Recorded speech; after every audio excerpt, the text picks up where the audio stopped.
കാസർഗോഡ് ജില്ലയിൽ കനത്ത മഴയും വെള്ളക്കെട്ടും. മടിക്കയിൽ ഇടിമിന്നലേറ്റ് ഒരാൾ മരിച്ചു.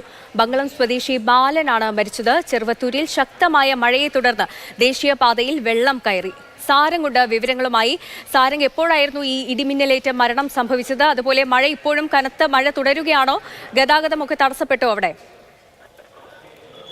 ആര്യ, ഇന്ന് വൈകിട്ടോടുകൂടിയാണ് തന്റെ കൃഷിയിടത്തിൽ വെച്ചാണ് മടിക്കൈ ബംഗളം സ്വദേശിയായ ഈലത്ത് ബാലന് ഇടിമിന്നലേൽക്കുന്നത്. കൃഷിയുടെ ഭാഗമായി ഇത്തരത്തിൽ മഴ പെയ്യുന്ന സമയത്ത് ഉണ്ടായ തടസ്സങ്ങളൊക്കെ തന്നെ, അല്ലെങ്കിൽ വെള്ളം കെട്ടി നിൽക്കുന്ന സമയത്ത് അവിടെ കെട്ടി നിന്ന വെള്ളം ഒഴിവാക്കാനുള്ള ശ്രമത്തിനിടയിലാണ് ബാലന് ഇടിമിന്നലേൽക്കുന്നത്. 70 വയസ്സായിരുന്നു. ആശുപത്രിയിലേക്ക് ഉടനടി ബന്ധുക്കൾ എത്തിച്ചെങ്കിലും ജീവൻ രക്ഷിക്കാനായില്ല. പിന്നീട് കാസർഗോഡ് ജില്ലയുടെ വിവിധ ഭാഗങ്ങളിലും കനത്ത മഴയാണ് പെയ്തുകൊണ്ടിരിക്കുന്നത്. പ്രധാനമായും ദേശീയപാതയുടെ